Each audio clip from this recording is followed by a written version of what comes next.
सदर बीआरएस व साबिक चीफ मिनिस्टर चंद्रशेखर राव ने कहा कि असेंबली इंतखाबात दरमियान में होते हैं या फिर मियाद के ख़त्म होने पर होते हैं। जब कभी इंतखाबात होंगे रियासत में बीआरएस का इक़्तिदार में लौटना यकीनी है।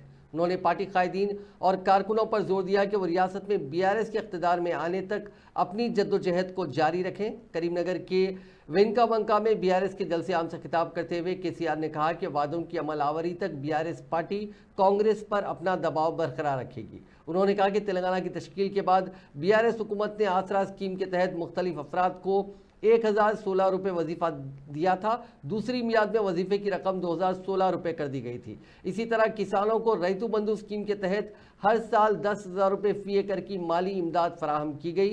लेकिन गुज़िश्ता असेंबली इंतखाबात में कांग्रेस पार्टी ने 5,000 रुपये इजाफे का ऐलान करते हुए उन्हें वोट देते हुए इख्तिदार में लाया। 5,000 अफराद जायद रकम आने की उम्मीद में किसानों ने कांग्रेस को वोट दिया। लेकिन गुज़िश्ता 5 माह से तेलंगाना में क्या कुछ हो रहा है उसे हर कोई जानता है। 14-15 సంవత్సరాల తెలంగాణ ఉద్యమంలో చివరి దశకు వచ్చే టైంలో నేను ఒక మాట చెప్పిన మాట ఏంటంటే అంతా ఆంధ్ర పేపర్ వాళ్ళు ఉన్నప్పుడు వాళ్ళందరూ కూడా ఉద్యమాన్ని ఇనిమి చేయాలని చూసేవాళ్ళే।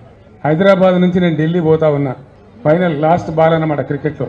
ఒకటే మాట వాళ్ళకి చెప్పిన, కేసీఆర్ గారు మీరు వెళ్తున్నారు, ఏం జరుగుద్ది అనుకుంటున్నారు అని అడిగినారు। ఒకటే ఒక మాట నేను చెప్పిన ఆ రోజు, ఆంధ్రప్రదేశ్ రాష్ట్రం నుంచి ఇవాళ నేను ఢిల్లీకి వెళ్తున్నా, తెలంగాణ రాష్ట్రంలోనే మళ్ళా వచ్చి తిరిగి అడుగు పెడతా అని చెప్పిన।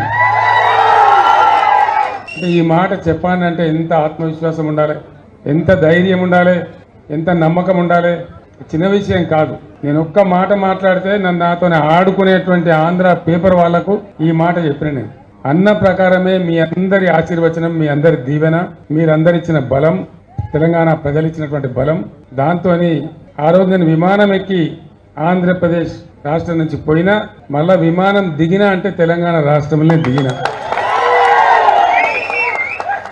ఇక్కడ విషయం ఏంది, తెలంగాణ వచ్చింది, మీరందరూ కూడా దీవించినారు,